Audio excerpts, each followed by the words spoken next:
Hey everyone, and welcome back to the show where we code our virtual bookshelf in season 2. With me, as in every week, is Judith, a full stack freelance developer. Hello. Hey Judith. Hey. Today we're continuing from last week's video. What did we do last week? We are fetching the books that we are displaying there. So, for context, this whole thing right now is a Next.js application with a database in SuperBase. And in season 1, we already created kind of the same thing, but as a React single page application. So, without the Next.js part. And there we were already using SuperBase, and now our goal was to kind of transfer our database and fetch it with Next.js, and it looks like this is working. So we are fetching our books, we're displaying them. We just copied the UI component from season 1 because that's not really, I think, the focus of this season. We just copied that over. And yeah, so technically, like, this will be like a classic CRUD application. So create, read, update, delete. And I guess what we have done right now is the R as in read part. So far we are only fetching and displaying the books. And of course we want to do all the other CRUD operations as well. But I think our goal for today was to clean some things up.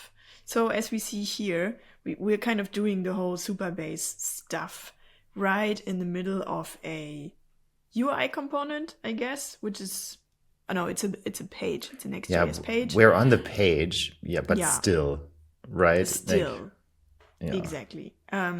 So we were kind of thinking to move all of this into a service.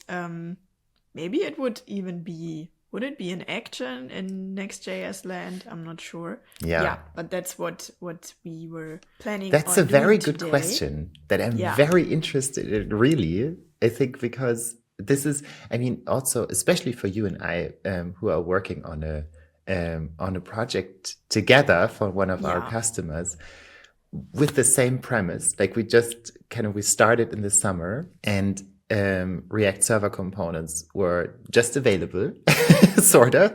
And we jumped on that train.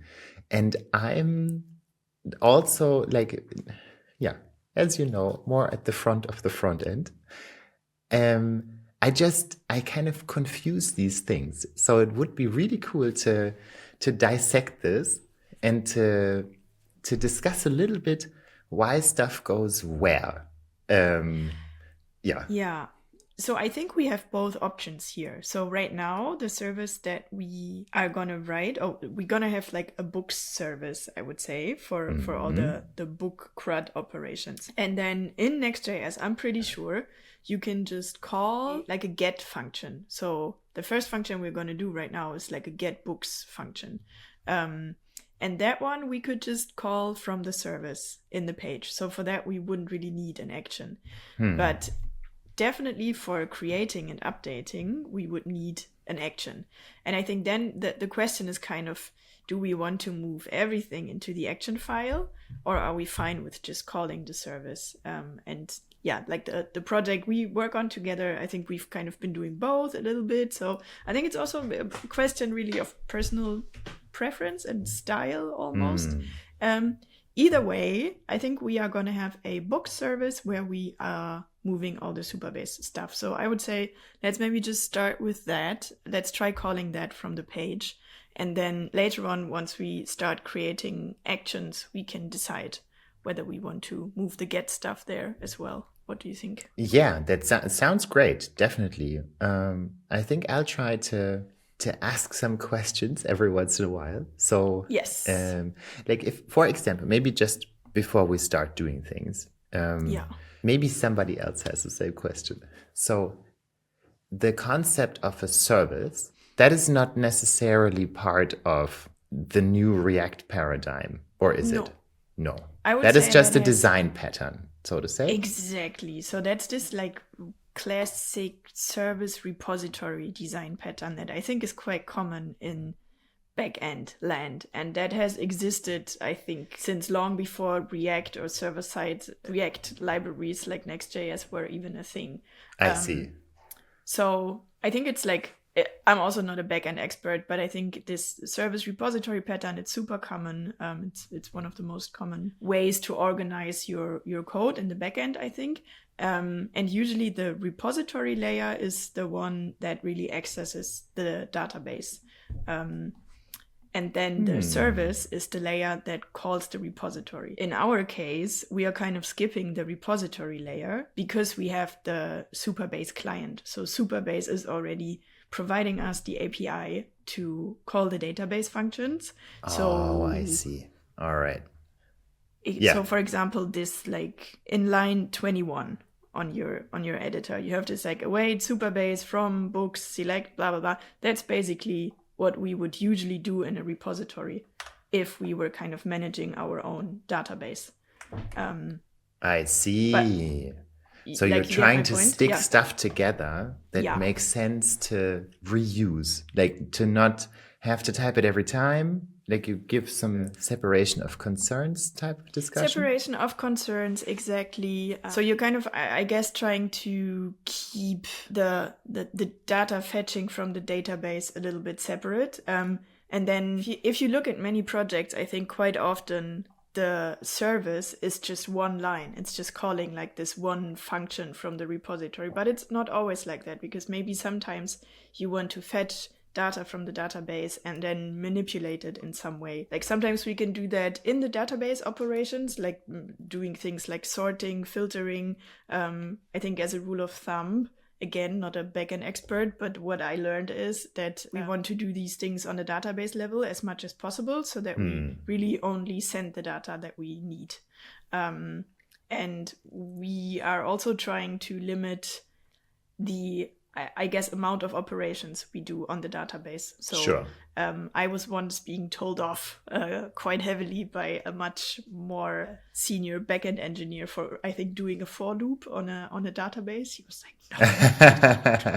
So yeah, that was the lesson learned. But yeah, that's kind of why we have this separation, I guess, into repository and service.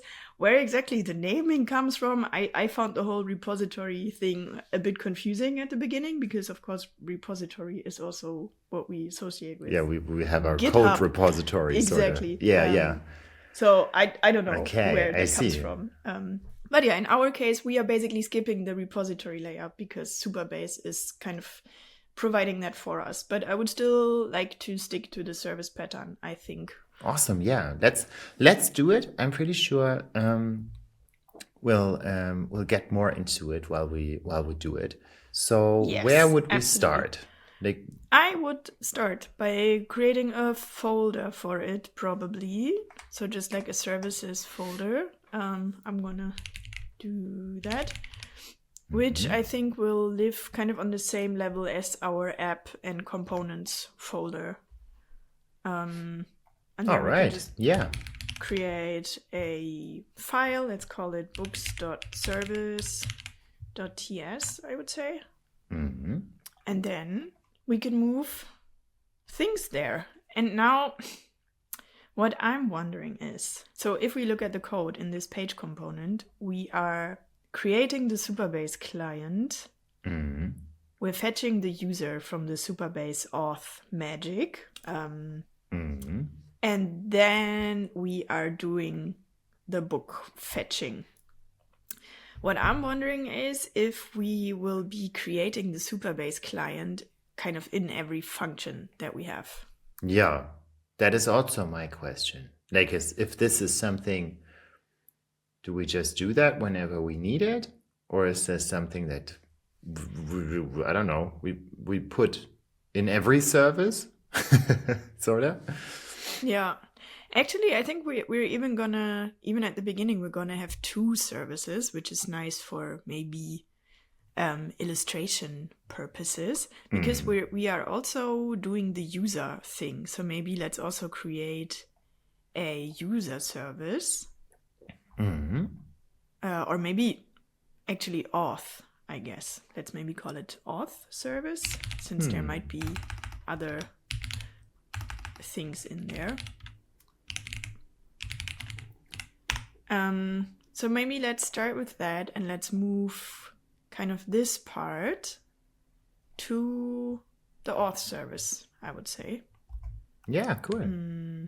So we're gonna have a function async.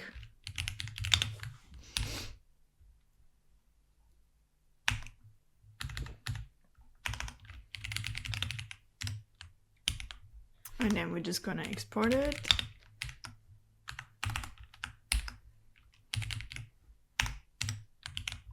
Ah, no, I think I imported it from the wrong place. Yeah. Yes. So it's... I think you have to get it from the server. Yeah, right? This one. Yeah. Yes, that looks perfect. better. Now Nice. it's also not complaining anymore about something. Yeah. And then let's see if this works. Wait. Waiter. Get user. Get user. I think you probably just do it. Well, gotta import it. There we go. Yup. You know what I'm gonna do? I'm gonna steal a pattern from another project, which you will recognize, but I liked it. It's this, we're gonna do import star as user service. And then we can, I think it makes it a little bit more readable. Oh no, it's auth service. So we're gonna do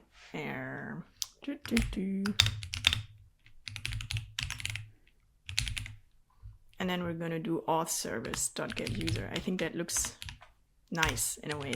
Cool, you know what yeah. I mean? Because especially later on, once we have more services and more functions, yeah,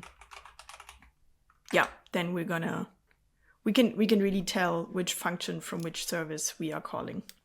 So I like this notation, I think. Very cool. But this is Cool. working already. Like I just Is it? Nice. Yeah, I just took out the call to get the books down here because we don't have the SuperBase client here anymore. So just to get rid of the error and just set authenticated over here. But so we're obviously getting the user. Since we're seeing the headline, it's apparently not redirecting.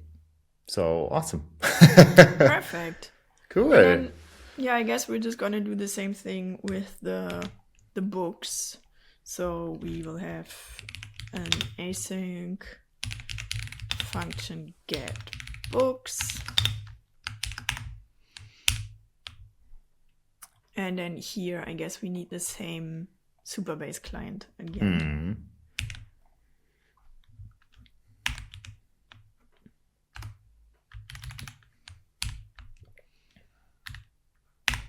Perfect. And return the books. Export the Export function the still. function. Yeah. Cool. There we go.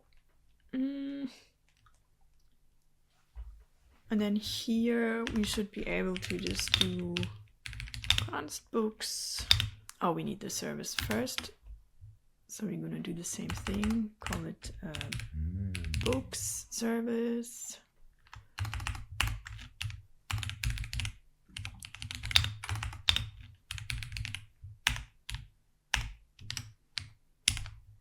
Cool. Let's see if it still works. Yes. Amazing. Nice. That's pretty cool. This So is yeah, so far super pretty, really. Like it's, yeah. Yeah, I like it because this way, I mean, basically our page and our UI doesn't care about whether it's SuperBase we're using or whether we have like our own managed database or what kind of database it is really. Gotcha. And that's why I think I like this level of abstraction and the services. This is where this whole idea of service comes in. Like we kind of make it transparent to the app. Like if we in the future would decide to move away from SuperBase to whatever, yeah, then we kind of just go to wherever we implemented SuperBase. Yeah. And as long as this still spits out books this way, yes, Exactly. Oh, this is super awesome. Right? Yeah, Because I can. Yeah, imagine we wanted to change our whole backend database setup at some point. It would be very weird if we would have to change the front end code to do yeah, that, right? So and that this is would nice be and a lot, clean. I suppose. Yes, That's like exactly. the search and replace from hell. Like if you're going to go for every instance of SuperBase client, get books, brackets, Yeah. something. Yeah. And then also, I guess the separation of the services into separate resources, that also makes sense, because I could totally see a use case where maybe you decide that your actual data, like the books, you want to manage yourself. So we might move that into some other database that we are taking care of ourselves. But maybe we want to keep using SuperBase Auth. Then we could just like replace this book service with calls to our database, but keep this one using the SuperBase stuff. So yeah, in the spirit of making everything a little bit more production ready, I think this is a good first step. Very cool, And then, really. And thank you for explaining this to a designer person, because like this makes sense to me even. That first of nice. all, it's That's prettier, good. like Yeah. I can get the user from a thing that's called get user, Yes. and sort of don't even care if this is coming from Superbase or that I have to make the client first. And Exactly. it's Yes. just another line, sure. But like without you teaching me that Superbase is even a backend in this project, I can come here and see, all right, so we're getting the user.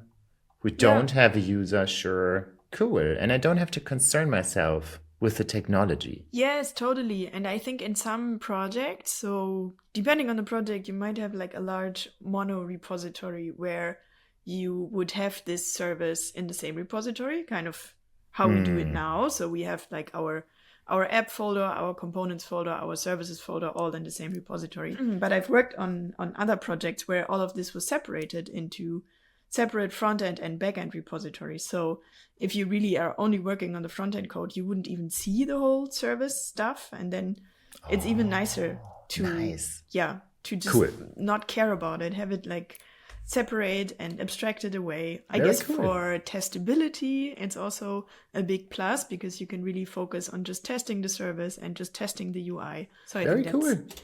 So that's here cool. I can kind of put a check mark on that one.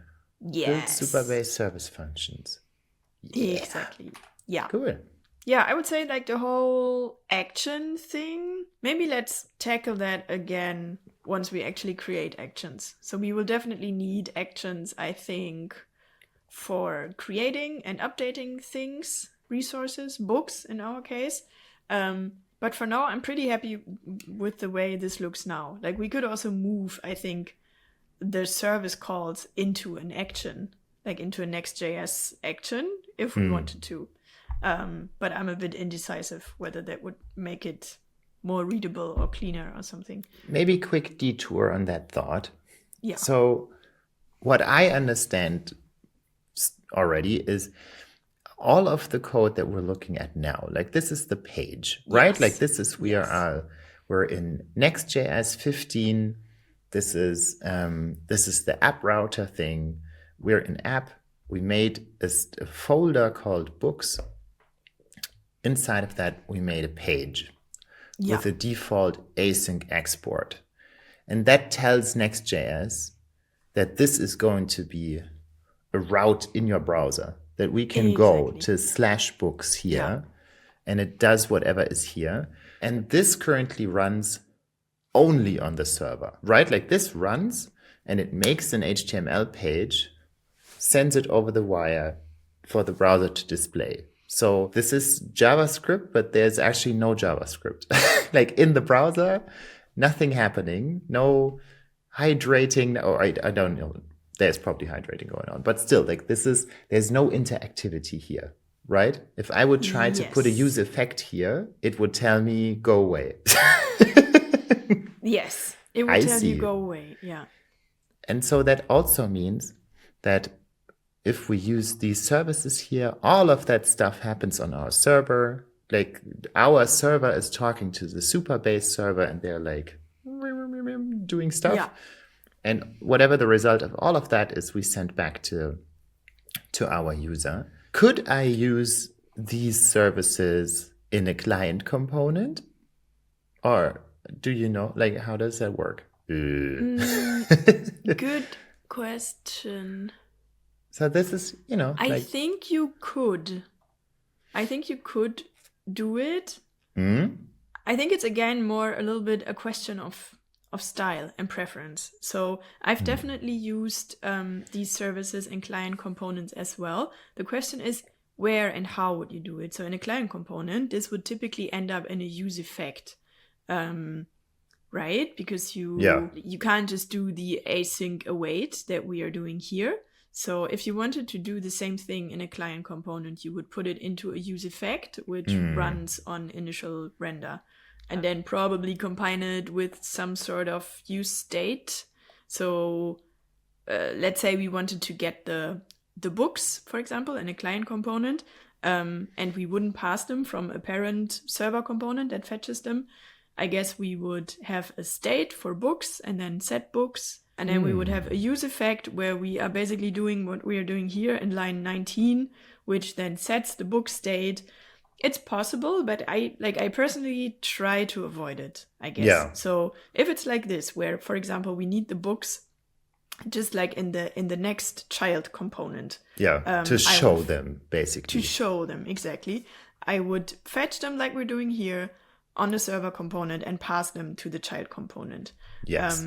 There might be cases, I guess, where the hierarchy is more nested. So let's say we don't need the books in this component we are rendering here, but like 4 layers further down.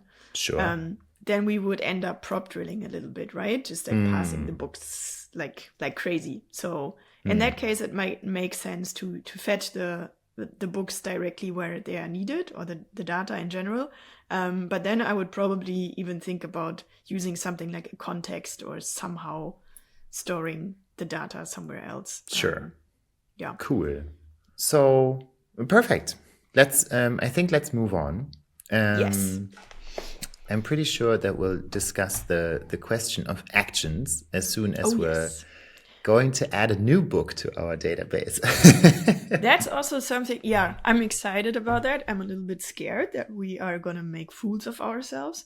Because I have to say, the whole action thing, it's still a bit of a miracle, I think. I think it's still, like, it's probably the newest addition to this whole React Next.js ecosystem. It's going to be super important with the whole React 19 server components thing. Yes. And so, like, I can make them work. I can make actions work totally. But I'm missing some links, like I feel the same way, but I mean, to be fair, you brought the point up before. Like, if I'm not mistaken, the whole server actions thing, like the final API, sort of only landed with React 19 anyway, right? Like, I think there's like something between 18 and 19 where there's a... Yes. So let's do our research on this one and pick up the discussion as soon as we get to writing data. Because I want to understand this. Like this, I mean, this was a huge paradigm shift concerning React Server components anyway. And now coming in with the actions part. Let's get it right, but let's do our research before. Exactly. So I think that would be really nice to not just make it work, and like we would probably end up copying some code samples from the internet, and it would absolutely work. But I really, as you said, I want to understand the paradigm shift. I want to understand, like, why do we have to put manipulating data in an action, but we can just fetch data like this? Like, there's like questions I have, and I want to figure it out. But I think that deserves its own episode. And exactly. Some, as you said, some research so that we don't spread any false knowledge. I also feel like this is not exclusive to React 19 or Next or whatever, because like we worked with Remix before. We worked with SvelteKit projects before, and they're all... I can't speak for Angular. I know that there's stuff going on in Angular land as well. And I think what I heard is that many of the bigger frameworks are sort of converging on this idea to get closer to the browser platform again, which sort of means do stuff the browser way. And the browser way to manipulate data, or right, is, well, a form action. Yeah. That's Yeah. just what you do. So you Yeah. call a server path as the URL in your form, and you submit your data with a button, like the form data, all of that stuff goes on the server. So this is a really interesting point for me to untangle, and I think it will unlock many question marks that maybe more of our viewers also have, same as we do. If not, feel free to skip all of this mumbo jumbo, of course. Yeah, but also tell us what we don't know. Like if you're saying like, why are they so stupid? Why don't they know about this? Exactly. Oh yeah, please teach us. Yes, teach us, share some helpful resources. Yeah, that would be cool. Yeah. Awesome. Okay, cool. So we've got one check mark. The other thing we wanted to do, we have somewhere defined a book type, I think, like an interface for the structure of our books. I think we have it here. So right now we have it in our UI component book. So kind of in a component that renders these little book. It's not even a card, but like the book items. You're talking about the interface here, right? Like this one. Exactly. This is our book. And it works, of course, because we like the way we wrote the interface, we obviously know what the data is going to look like coming from SuperBase. But you brought up a very good point. Can't SuperBase do all this for us? Like, because we basically defined a schema in the SuperBase UI. So it would be nice to just be able to, I guess, get the schema out of SuperBase. And be able to ditch this interface, I guess. Because right now we have like one resource. We have a book with, a handful of properties. So defining this is not a big deal. But this is a teeny tiny test project. So if you imagine having, I don't know, several tables and databases with lots of custom types and interfaces, I think this can get quite cumbersome. Because we're looking at this, right? Like I just as a reminder for everyone, like what we did way in the first episode. No, in the first episode we just were excited about the DX. In the second episode, we kind of just went onto SuperBase's interface to define our schema. And this is, right, like this is what we're looking at. There's a title, there's an author, publication year. And what we want to do is, like in here, it says what we're like it kind of has the information that we're interested in here already. Like it knows the title is a text, the author is a text, the publication year is a number, like int 8, but number.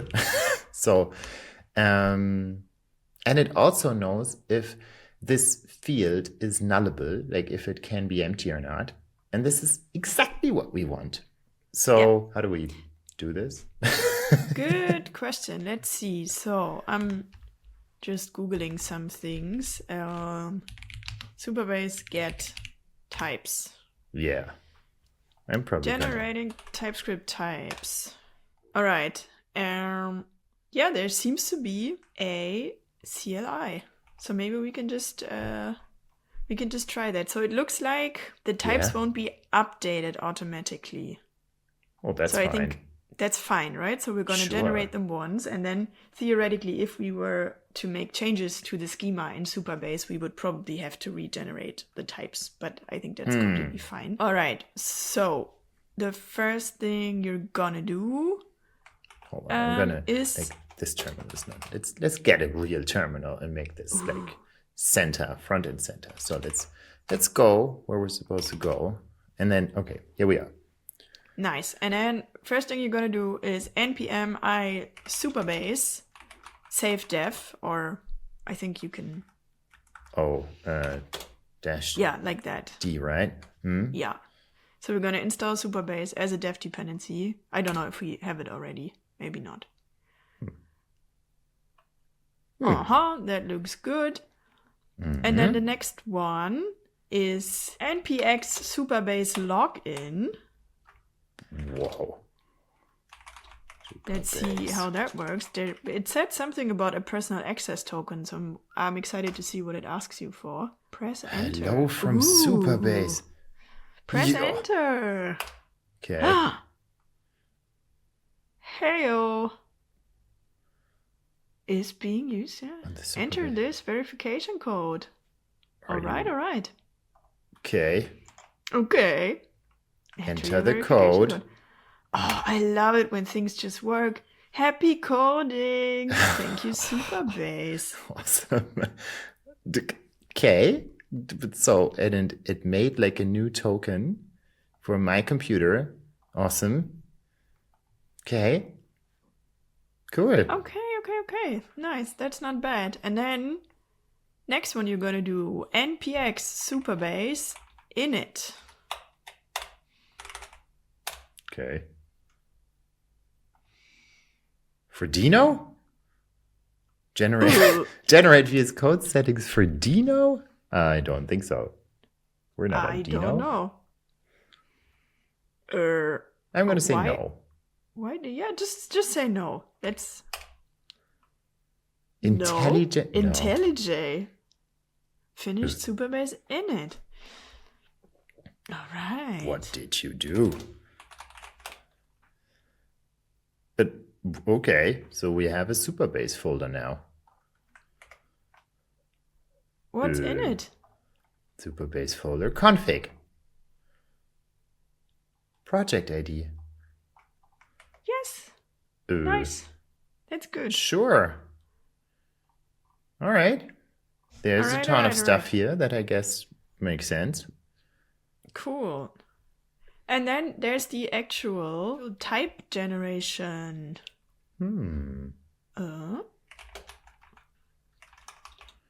I guess it has to do with npx SuperBase. Yes, definitely. For this one, I might just send you a command actually, because it's quite long. This is all just from the SuperBase documentation. So we are not making this up. Sure, I can also go and show where this is maybe. Yeah, exactly. Yeah, the first one. That's the one I'm on. Here? All right. Yes. So this is so what we did. We've done that. And then we are at the generate types project. Gotcha. Okay, I'll grab that one. So we have npx SuperBase gen types TypeScript. All right. Oh, this is a variable that we probably have from the setup from before. That's what I'm wondering.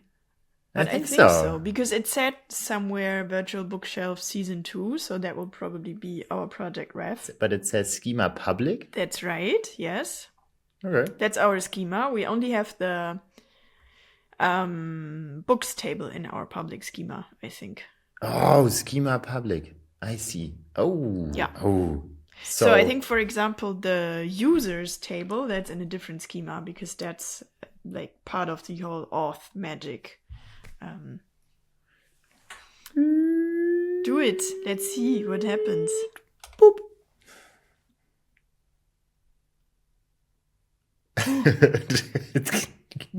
The tension is building.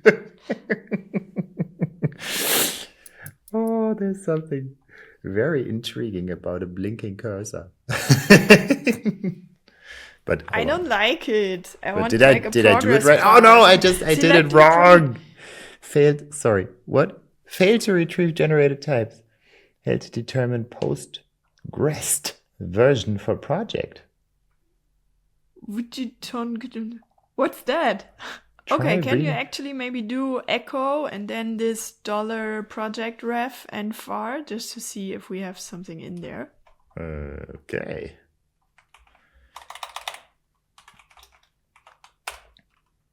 Yeah. Aha. So maybe I can open my terminal again, eh? That's usually something. Sure. Let's do that again. Nope. Aha. Okay. So there's a first stumbler. Okay. But should we have it? Like, should this be... I'm not, like, for a second I was thinking maybe that just came out of the SuperBase init stuff. But what is it? Like, can you go to our SuperBase dashboard so that we can find out what our project ref even is? Hey, like this thing up here looks a little bit like the mumbo jumbo that it was spitting out before, True. right? Do you just want to set that project ref to that value? Yeah, I'm wondering where it's getting that from, Yeah. Okay, let's see what we have there. Use Firebase auth. Ooh. Auth 0. Oh, this comes packed with all sorts of stuff. But does it have anything about our specific project? Yeah, it has the right project ID. So that's right. But so, yeah, I mean, since it's empty, let's just try to rerun that command and just chuck in our project ID. But like our project ID, I wonder if we can actually use what they call the project ID, like this one. Yeah, that's what I would try, I guess. Chuck it in there, hit it. Aha, so it must be the funny thing. Okay, yeah, maybe try that funny thing. Let's get the funny thing. Zip.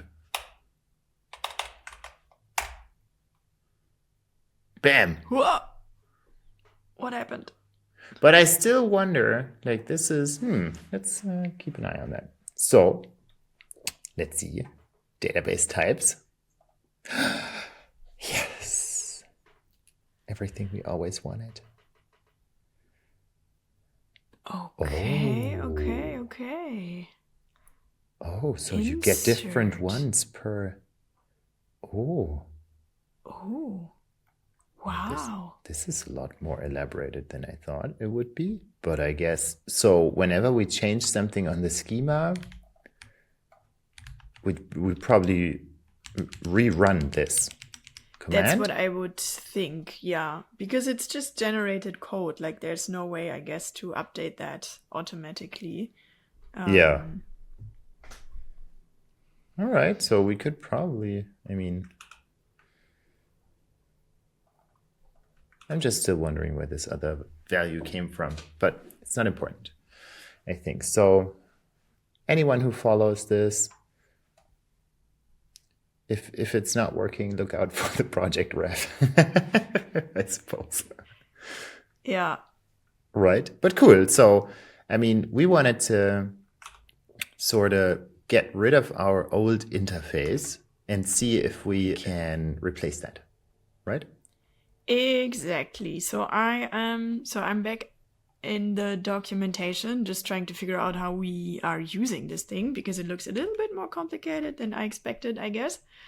So the first thing you see there, we can now chuck that type into our create client call. So if you scroll down a little bit further to like using the TypeScript type definitions, yeah, there. So the first thing we can do is import the database type from that file and then, yeah, throw it into our create client call. Wow. So I don't know if that's gonna work. Database, let's see. But, like if the plan is to just let the client know about everything and we'd get it for free by using whatever the client spits out, then that sounds sort of exciting.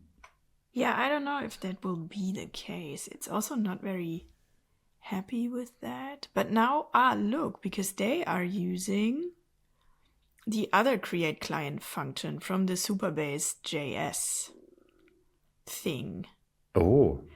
But I guess this is probably where the Next.js SuperBase magic is happening, right? Because we used this Next.js SuperBase template Yeah. And I think that created all that SuperBase stuff in the utils folder for us. I see. Yeah, so we have this create server client. Oh, SuperBase SSR. Hi. So I guess we can't just use it like this, but I don't know if we need it even, the database type. What do we do with that? I love it. Expected 0 type arguments, Yeah. but got one. It's like, why, people? I didn't even ask for anything. I'm also not sure what it's gonna do. So like in the documentation, it says you can supply the type definitions to SuperBase JS like so. This is great. They are showing us how to do it. But what does it do? Like it's clearly working without it because it's already working. So I want to know why we would even want that. The generated types provide shorthands for accessing tables and enums. Oh. Yeah, that's really what we want, right? So Sorta. basically, can we, I mean, if we go to our books thing, for example. yeah. Can you do like... Here, right? Yeah. So yeah, here, the return type, for example. How do I do that? As? I would look where are we? If we wanted to specify the return type of the function, like here, right? So could we do, what did it say? Tables? No. Just tables. It did say, yeah.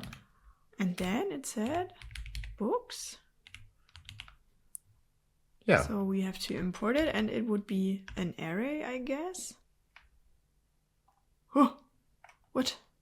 Oh. Tables, books. Tables is not a valid async function return type. It does not refer to a promise-compatible constructor. Woof. What if I don't know if that works, but what if I do something like export type book equals tables books.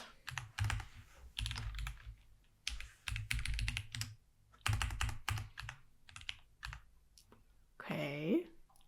It's not. Look at that. It's not complaining about that one. It's not complaining. And you're getting the type. And I'm getting something. So now if we say like the return type of this is an array of books, it's still not happy. I mean, those books should actually be null. I don't know what it's trying to tell us. Let's look at the documentation again if we are missing something.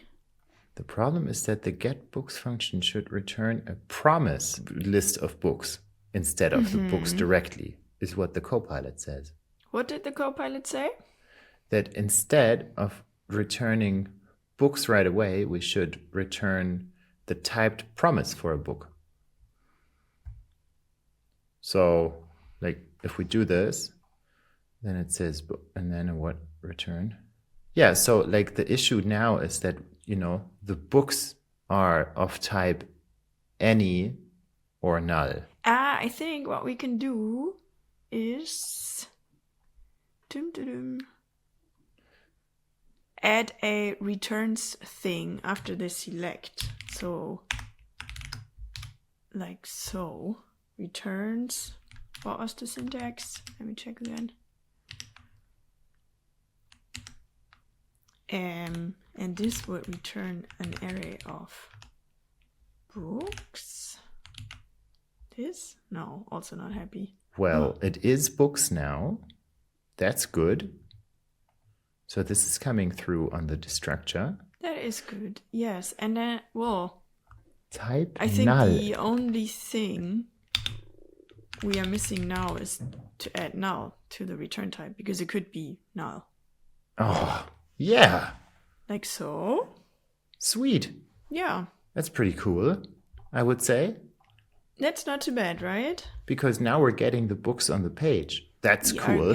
Yes, exactly. We have a problem now, which is snake case, camel case discrepancy, which is, I guess, the error we are getting right now. Yeah. Because we have like, personal nodes with the underscore. Yeah. I'm like, do we like this? I'm not sure. This whole like generated type thing. I think it can be really nice for a big project. In our case, I almost found our own interface definition a little bit cleaner. Oh, I see. So in here, it just says, underscore nodes. Yeah. Because we're not, like, nothing is converting anything to camel case. Yeah. We sort of want this, right? What do we want? The generated types? We want the camel case variables. Yes, I know there's even a JavaScript, TypeScript helper thing, which just converts snake case to camel case. But then we would probably still have to define our own type for the camel case version. Because now we have the generated types with the snake case. Because there's nothing, right? Like, what do we have? I think personal notes or something. Publication year. Yeah, there you have it. Publication year. Yeah. Yeah, wherever the gen types they're not doing anything to that. Interesting. Right. That is interesting. Well, I suppose that's just a philosophical question. That is a philosophical question. I also think we are running out of time. I will think a little bit about what to do with that. I'm indecisive. I'm also right now, I'm starting to wonder, why did it work in the first place? Like before we generated the types, we still didn't map any snake case to camel case. Did we? Did we do that at some point? No. I think, that's a very good point. You mean, why was the book component working at all? Why was it working at all? Because then the SuperBase client would have had to expose the data in a camel case fashion. Do you think it's doing that? It might just be doing that, I guess. I do think so. And that really surfaces the question if this whole thing of generating types applies to what SuperBase and Vercel did here. That's also what I'm wondering. So I think this is a nice thing if you're using SuperBase. I'm not sure if it's exactly the right thing to use for our Next.js SuperBase template setup. So yeah, maybe we will do some research, figure out if this is even what we want. Especially since we're kind of using this wrapper around the create client. So we are kind of using Next.js's create client instead of using SuperBase create client directly. So I think we need to look into it. I'll put a question mark on this to do. Yes. Right? Yeah, definitely. Because this is, okay. But so that's cool. I think it's still very interesting to see that this SuperBase client exists, and that we can interact with basically what we have here through the terminal, through the command line. And we'll research this to see if anyone knows anything. Also, call to the community. Please let us know.